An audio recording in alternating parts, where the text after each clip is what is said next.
मुजफ्फरनगर में कल किसान महापंचायत हुई है और समाजवादी पार्टी लगातार उसके सपोर्ट में रही है। हमारे साथ इस वक्त मौजूद हैं पूर्व उत्तर प्रदेश के सीएम और समाजवादी पार्टी के अध्यक्ष अखिलेश यादव जी। बहुत स्वागत है आपका आज तक सर। कल महापंचायत हुई है, राकेश टिकैत, नरेश टिकैत स्टेज पर आए हैं। समाजवादी पार्टी ने इसको ओवरऑल कैसे देखती है? मैं बधाई देता हूं किसानों को, और लगातार किसान सरकार के खिलाफ बैठे हुए हैं। धरना अभी भी चल रहा है और इतना किसान कभी अपमानित नहीं हुआ होगा जितना भारतीय जनता पार्टी की सरकार में अपमानित हुआ है। उन्हें आतंकवादी तक कहा गया और न जाने क्या क्या बातें भारतीय जनता पार्टी के नेताओं ने उन किसानों के लिए कहा। मुझे खुशी है इस बात की कि किसान अभी भी एकजुट है और वो एकजुट तब तक रहेगा जब तक उनके खिलाफ जो कानून बने हैं वो कानून खत्म न हो जाएं। वहीं समाजवादी पार्टी ने पहले दिन से समर्थन किया है किसानों की मांगों को लेकर के, और समाजवादी पार्टी लगातार किसानों के सवाल पर किसानों के समर्थन में खड़ी है।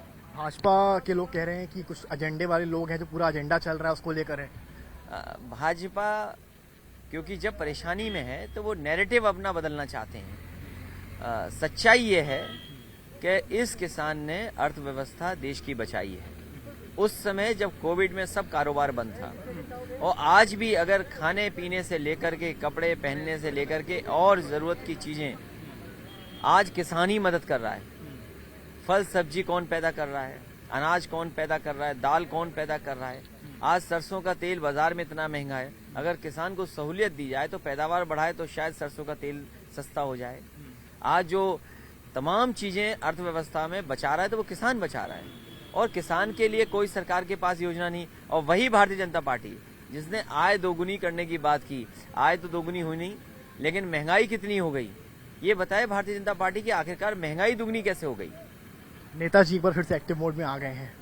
एक पिता जब साथ में आते हैं, चुनावी मोड है ऑब्वियसली, और आके वो गाइड करते हैं, तो आपको एज ए बेटा आप हैं, कैसा फील होता है? ये खुशी है कि नेताजी लगातार संघर्ष में रहे और नेताजी समाजवादी विचारधारा को आगे लेकर के आए। हमारी समाजवादियों की आने वाले समय में जो नई पीढ़ी है उसकी जिम्मेदारी है कि समाजवादी आंदोलन को और कैसे आगे लेकर के जाए। स्वतंत्र देव सिंह से मुलाकात हुई, बताया गया कि उनको ही समाजवादी पार्टी में आने के लिए इन्वाइट कर दिया। देखिए, नेताजी से मिलने गए, मुझे नहीं पता क्या बातचीत हुई, लेकिन जो मुझे जानकारी मिली है वही चर्चा में जो आई है। और नेताजी से कोई स्वाभाविक अगर अपना दुख कहेगा तो नेताजी का सवाल भी यही होगा कि भारतीय जनता पार्टी में पिछड़ों का हित नहीं है, दलितों का हित नहीं है, उसे भारतीय जनता पार्टी छोड़नी पड़ेगी। जिसे पिछड़ों की, दलितों के सम्मान की, हक की, अधिकार की लड़ाई लड़नी है, उसे भारतीय जनता पार्टी तो छोड़नी पड़ेगी।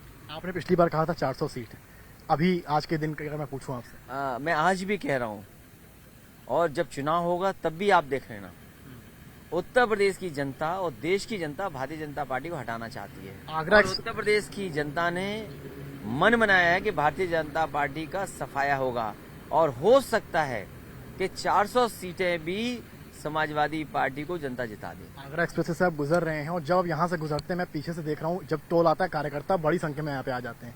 एक समाजवादी नेता होने के नाते आपको कैसा लगता है?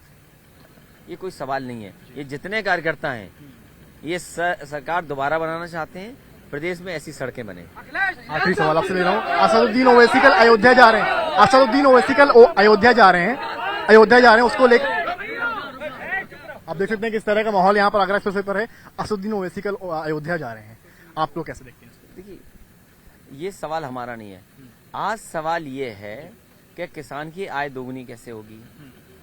सवाल ये है कि महंगाई जो बढ़ गई वो कम कैसे होगी। सार्वजनिक सरकारी जो कंपनियां वो बेची जा रही हैं, अगर कंपनियां बिक जाएंगी तो आखिरकार रोजगार नौकरी कहाँ होगी। महंगाई जो बढ़ गई वो कम कैसे होगी। उज्ज्वला सिलेंडर को लेकर के बहुत प्रचार हुआ, आखिरकार उज्ज्वला के सिलेंडर इतने महंगे क्यों हो गए। उद्योग लगेंगे कि नहीं लगेंगे, कारखाने लगेंगे कि नहीं लगेंगे। जिस प्रदेश में राष्ट्रपति जी आए हों, प्रधानमंत्री जी आए हों, बड़े बड़े उद्योगपति आए हों, लेकिन आखिरकार इन्वेस्टमेंट क्या आया है। सवाल इन्वेस्टमेंट का है, सवाल नौकरी रोजगार का है। उत्तर प्रदेश की सरकार ये बताए कि उनके 5 साल के कार्यकाल में इतना इन्वेस्टमेंट आया और इस इन्वेस्टमेंट से इतनी नौकरी, इतने रोजगार मिले। ये बड़े सवाल हैं।